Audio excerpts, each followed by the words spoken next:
I know you got a lot on your plate today. Thanks for taking time out and jumping in for a couple of minutes with Dennison Callahan and Minahan. This is something that you, from around here, understand what this day and tomorrow and research and the Dana-Farber is all about, I suspect. Oh, of course. In fact, I was... the Dana-Farber I have a long history with, mostly because I've been in the healthcare world for a long time, and it's clearly one of the...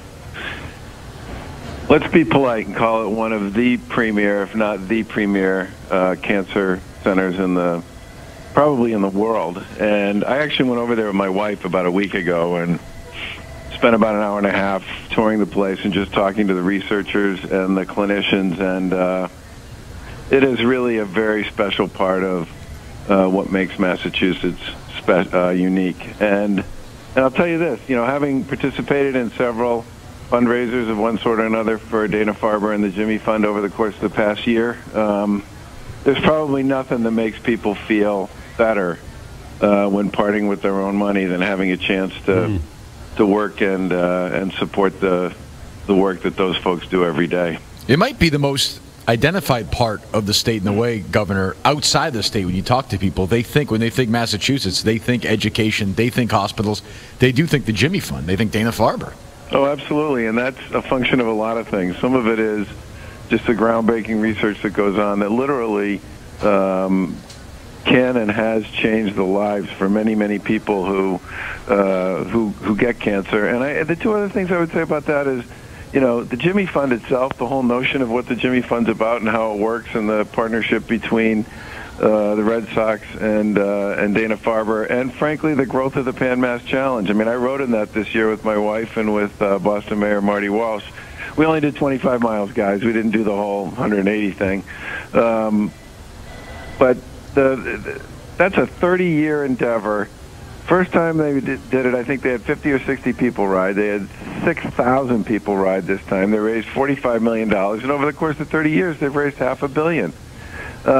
That sort of thing doesn't go unnoticed. I mean, people all over the place are aware of the commitment that folks in this region have to Dana-Farber and to the Farber and the Jimmy Fund, and I think that that just kind of ripples all over the place.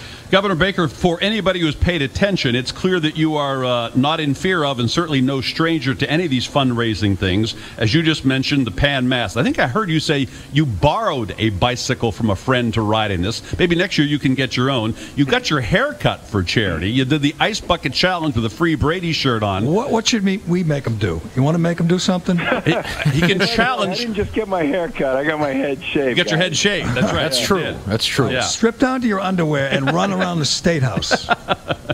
Who's it for and how much is it worth? We could just get into a debate about amounts here, Did you do all of that before you were governor and we just were unaware of it? No, I've been involved in charitable stuff around this town for years and years.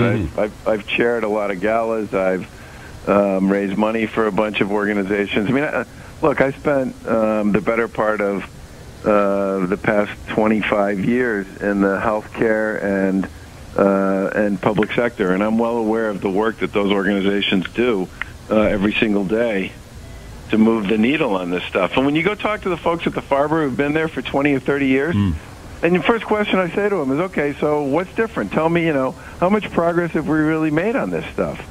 And while every story is unique, most of them travel along the lines of, when I first got here, we were sort of taking chances and experimenting with things we thought might work, and our success rate in many cases was sort of less than 10, or around 10 or 15%. There are whole categories now where we know exactly what we're doing. The research and the work that's been done in between has been so groundbreaking that we now know that in many cases we're talking 50, 60, 70, 80, 90% cure rates for stuff that as recently as a generation ago, it was a death sentence. And I think sometimes because we live in the midst of all this, I wouldn't say we take it for granted, and certainly no one who has cancer or their family members takes it for granted. But I do think there's this tendency to forget about just how incredibly successful these organizations have been at the science of cancer. And as you know, Very well. It's about research, and research is about money. So here's what we would like you to do before you say goodbye, Governor Baker. As the boss man of this state, you challenge the people in this Commonwealth who are listening to you right now to do the right thing today and pick up the phone. Well, what I would say, first of all, guys, is my wife and I will make a $500 contribution to support the effort. And we would certainly urge everybody out there to realize and to recognize that the support they provide to research and the support they provide to institutions like Dana-Farber and the Jimmy Fund absolutely, positively saves lives. And in many respects, there is probably no organization around here that has had the kind of success that those folks have had in their fight against this dreaded disease. Governor Baker, thank you very much for the time. By the way, did you break the neighbor's bike, or did you get it back to them in one piece? You know what? That bike is actually still in my garage because my neighbor owns several of these. I see. Yeah, I do not own a bike, but thank God I borrowed one from someone who actually rides once in a while, because it was a much different experience than it was riding the Schwinn I used to. You had a Schwinn? A Schwinn. You're lucky. Governor Baker also wanted you to know that if you don't donate today, he's bringing back 2024. The Boston 2024. They're coming back. Thanks, Governor Baker.